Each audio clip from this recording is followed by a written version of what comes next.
बच्चों हम आपको बता रहे थे एडिशन पॉलीमर्स। एडिशन पॉलीमर में हमने आपको बताया था, तो उसमें हम आपको बता रहे थे, आज हम मैकेनिज्म करवाएंगे भाई, mechanism of addition polymers.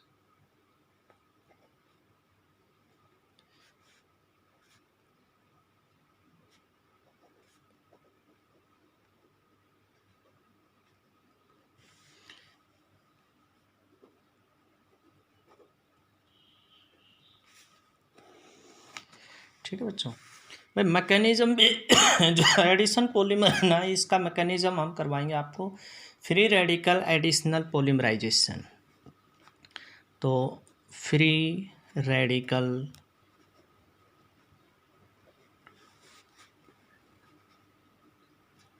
Addition polymerization. Polymerization का मतलब पॉलीमर कैसे बनते हैं। ठीक है, पॉलीमराइजेशन। बच्चों फ्री रेडिकल, फ्री रेडिकल क्या होते हैं भाई? ऐसा कोई भी स्पीशीज जो एक्टिव हो जाता है, जिसके पास इलेक्ट्रॉन ओड नंबर में होते हैं, जो एक्टिव हो जाता है, उसको क्या कहते हैं? Free radicals. तो जो फ्री रेडिकल मैकेनिज्म है, इसमें 3 स्टेप में रिएक्शन होती है भाई। कितने स्टेप में होती है? 3 स्टेप के अंदर रिएक्शन होती है। इन दिस मैकेनिज्म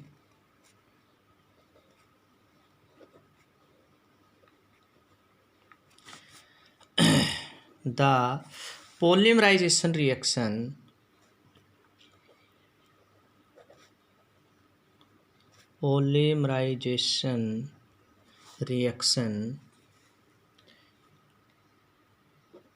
जो पॉलीमराइजेशन रिएक्शन होती है ना भाई, जिनमें पॉलीमर बनते हैं, occur in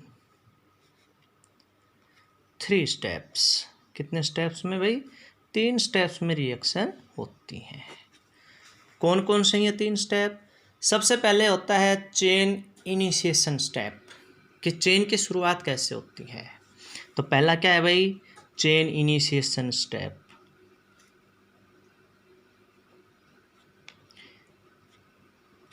chain initiation step में क्या है कि मान लीजिए हमने मोनोमर ले लिए, और वो मोनोमर आपस में जुड़ने कैसे शुरू होंगे।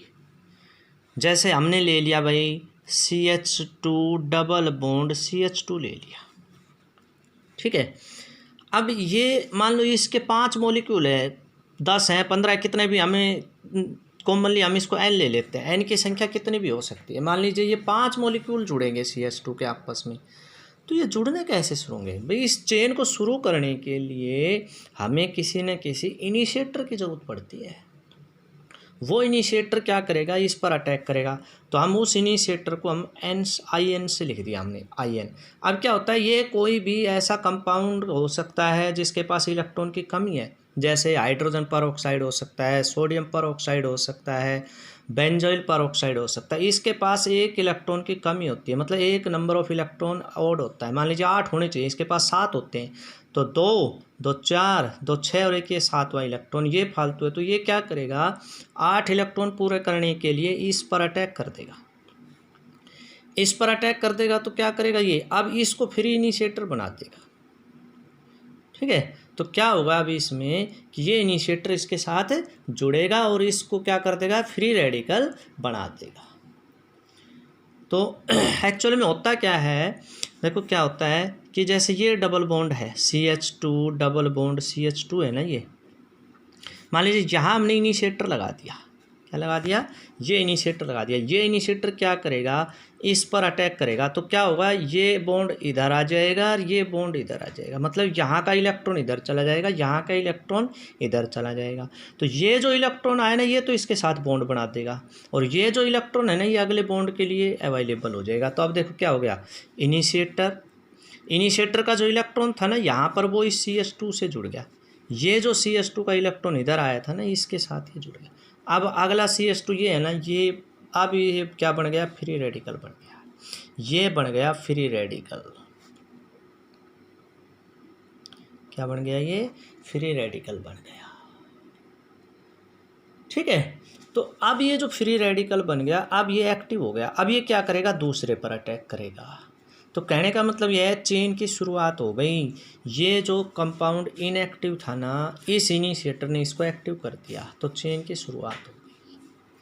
क्या अब ये फ्री रेड, अब ये क्या करेगा, इसके पास इलेक्ट्रॉन की कमी है। पहले तो ये डबल बॉन्ड आपस में ऑक्टेट पूरा कर रहे थे, अब इसकी कमी है तो ये क्या करेगा, अगले पर अटैक कर देगा। तो दूसरा स्टेप क्या है, चेन ग्रोथ स्टेप।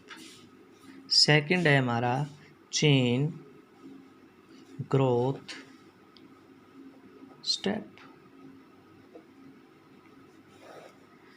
इसमें क्या होगा कि जो चेन है ना वो अब धीरे धीरे बढ़ेगी। मान लीजिए हमने ये 5 मॉलिक्यूल समझ लीजिए यहाँ पर लिए थे, तो एक मॉलिक्यूल होगा ना, आपसे 4 और जुड़ेंगे इसमें। तो क्या है CH2, इसके साथ क्या जुड़ा हुआ भाई, इनिशिएटर। अब ये दूसरा क्या है CH2, ये फ्री रेडिकल बन गया। अगला मॉलिक्यूल है ना वो बेचारा अभी भी CH2 डबल बॉन्ड CH2 पड़ा हुआ है। तो अब ये क्या करेगा, ये इस पर अटैक करेगा, इस पर अटैक करेगा तो ये इससे जुड़ेगा, ये कार्बन इस कार्बन से जुड़ेगा, इस कार्बन से जुड़ेगा तो क्या होगा, इसका बॉन्ड ये जुड़ने के लिए इलेक्ट्रॉन इधर आ जाएगा और इसका इधर चला जाएगा। ठीक है, अब ये 2 मॉलिक्यूल जुड़ गए, एक ये और एक ये, चेन बढ़ गई। चेन बढ़ गई तो मैं इसको नीचे लिख रहा हूँ, देखो ये इनिशिएटर इसके साथ जुड़ा हुआ है, ये CH2, फिर उसके बाद ये CH2, फिर उसके बाद ये CH2, फिर ये क्या भाई CH2। अब ये क्या बन गया, अब ये इनिशिएटर बन गया, मतलब ये फ्री रेडिकल बन गया। अब ये फ्री रेडिकल फिर अगले पर अटैक करेगा, CH2 डबल बॉन्ड CH2, तो अब ये क्या करेगा, इस पर अटैक कर देगा, इस पर अटैक कर देगा तो अब ये जुड़ जाएगा। अब ये चेन क्या बन जाएगी, देखो इनिशिएटर CH2 ये वाला भाई, CH2 ये वाला, CH2 ये CH2 अब इसके साथ जुड़ गया, फिर CH2 और CH2, तो ये 3 मॉलिक्यूल जुड़ गए, 1 2 3। अब ये फिर क्या बन गया, फ्री रेडिकल बन गया। तो इस तरह से ये और पर जुड़ेगा तो चेन बढ़ती चली जाएगी। समझ में आया कि नहीं। अब जैसे इसको और जोड़ें तो भाई और क्या होगा, अब इसमें initiator CH2 CH2 CH2 CH2 CH2 CH2, अब ये और CH2 डबल बॉन्ड CH2 से जुड़ता है मान लीजिए, तो ये चेन रिएक्शन और आगे बढ़ जाएगी। तो इस तरह से ये होती रहती है। अब तीसरा आता है, फिर ये चेन बंद कैसे होगी। मान लीजिए मोनोमर ख़त्म हो गए, तो ये तो फ्री रेडिकल बन गया। अब ये बंद कैसे होगी, तो क्या करेंगे, लास्ट में कोई इनिशिएटर और डाल लेंगे जो इसको क्या करेगा, बंद करेगा। तो तीसरा स्टेप है chain terminating step. Chain terminating step.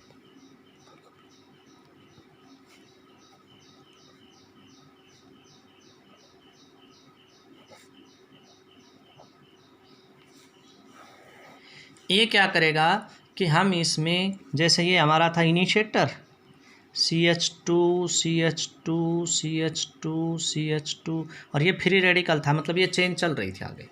अब इसमें प्लस में यहाँ पर एक और क्या डाल दो, इनिशिएटर डाल दो। ठीक है, वही जो शुरू में लिया था, जैसे सोडियम पर ऑक्साइड ले सकते हो, हाइड्रोजन पर ऑक्साइड ले सकते हो, बेंजोइल पर ऑक्साइड ले सकते हो, इनिशिएटर के नाम में लिख दूंगा नीचे।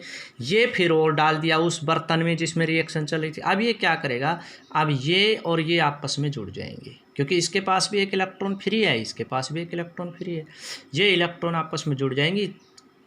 अब अपना ऑक्टेट कंप्लीट कर लेंगे और ये हो जाएगा।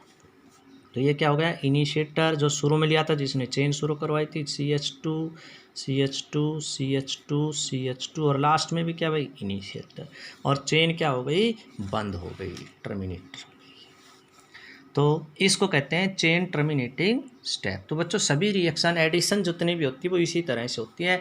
एक मॉलिक्यूल लेते हैं, उसमें इनिशिएटर डाल दिया, मतलब बहुत से मॉलिक्यूल ले लिए, उसमें इनिशिएटर डाल दिया, वो क्या करेगा, डबल बॉन्ड को तोड़ता रहेगा, जो मॉलिक्यूल है उसको एक्टिव करता रहेगा, वो एक्टिव मॉलिक्यूल ही फ्री रेडिकल कहलाते हैं, और वो अगले पर अटैक करेगा, वो अगले को फ्री रेडिकल बना देगा। इस तरह चेन ग्रोथ करती रहती है। जब सारे मोनोमर जुड़ जाते हैं तो फिर इनिशिएटर डाल देते हैं, वही मॉलिक्यूल जो फ्री रेडिकल है बाहर से डाल देते हैं एक अलग से, वो फिर उसको जुड़ करके चेन को बंद कर देगा।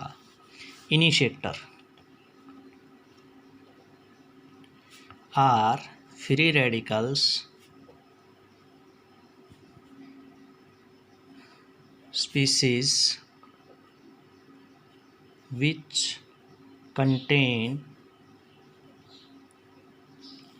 ओड नंबर ऑफ इलेक्ट्रॉन, मतलब ऑक्टेट कंप्लीट नहीं है इनके पास, ओड नंबर ऑफ इलेक्ट्रॉन्स।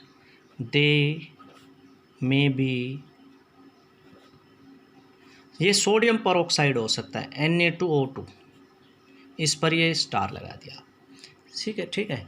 इसी तरह से कोई भी इनिशिएटर बेंजोइल परऑक्साइड भी हो सकता है, बेंजोइल परऑक्साइड भी हो सकता है। बेंजोइल परऑक्साइड क्या होता है भाई? C6H5, क्या हो सकता है?